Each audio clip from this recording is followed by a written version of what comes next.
Good evening. In the strictest literal sense, who do you look up to when you're looking out and about? When I ran track and cross country when I was a kid, our hometown was full of world famous architecture. Columbus, Indiana, world architecture, Athens of the Prairie. And we would look toward the spire of the North Christian Church, the Oil Can Church, as we were coming home from our practice. Oh, we're on the way back. And that stuck with me as over the years. Whenever I'd move, I'd look out for various famous monuments that would give me a sense of guidance. Lived in D.C., I'd look at the Washington Monument, especially when we had low-hanging fog. Or when I lived in Fairbanks, Alaska, when we had weather inversions. Denali, Mount McKinley was hours away, but it would look real close when the weather was just right.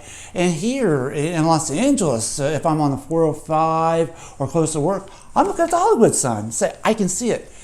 I don't believe in luck. I believe in God's providence, but it feels lucky. At least it means the air is clean, and it's on the way home. The Israelites had things in their journeys from Exodus that they had to look up to.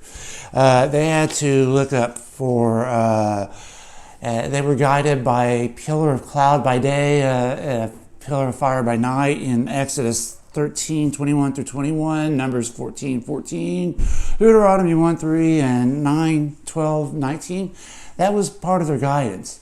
They also had an incident in Numbers 21 where they had to guide for their salvation to look up at an object.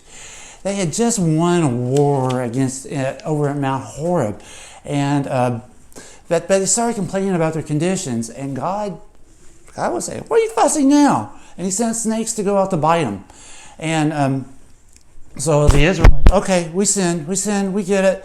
So please, tell God. Moses told tell God that we're sorry. So God, pardon me.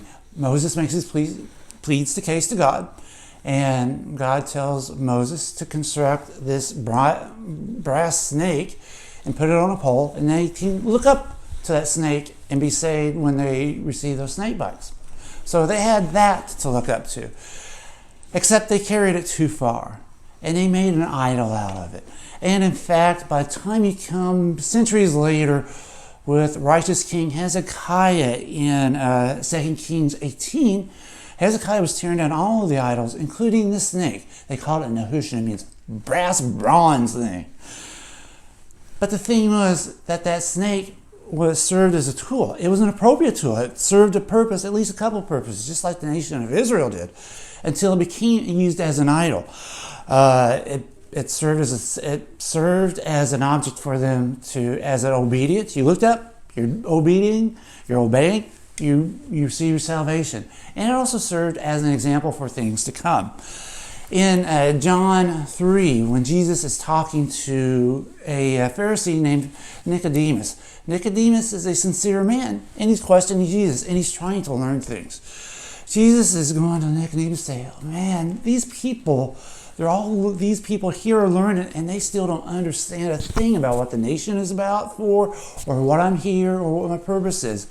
So, but he's patient with Nicodemus, and Nicodemus does appear to be sincere. He tells him about his purpose. He says, "No," in chapter 3, verse 13, he says, "No one has ascended into heaven, but he who has descended into heaven, the Son of Man. As Moses lifted up the serpent in the wilderness, even so the Son of Man must be lifted up, so that whoever believes on him will have everlasting life." So the serpent served the purpose like Israel does, and we'll talk about Israel's purpose in a moment, of being the thing to look up to, and as a foreshadowing of something that is important. Israel served the same way. In the book of Hebrews, it talks about how the whole nation of Israel was set up as a theocracy for people to look at, to be able to see the future of Christ. You talk about types and antitypes, from the government to the food. All of this was a foreshadowing of what the kingdom of God will be like, including the establishment with Christ.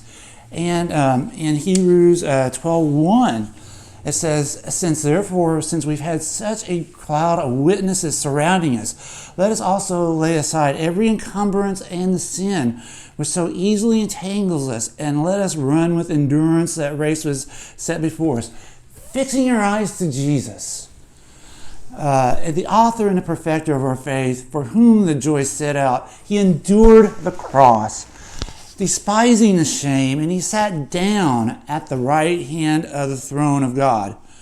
For consider him who has endured such hostility against him, so that you will not grow weary and lose heart. So Christ was elevated through the mechanism of the cross, and by raising him, the cross was something to be ashamed of. It was not something to be worshipped. And ultimately, when Christ rose, he wasn't raising from the cross. He actually rose to the right hand of God. And so, but through that mechanism, Christ was lifted up. And because of that, we can look up through that. So the Israelites, they served the purpose of bringing Christ into this earth. And then they served the purpose of the illustration of all the mechanisms by which the church is based, including this particular mechanism by which Christ could be lowered through his humility, and then through his humility be raised up for us to be able to look at. We're sinners. We have the snake bites of life every day, and we need somebody to be able to look at. So now, let me ask you, now, in the not so literal sense, but in the spiritual sense, who do you look up to?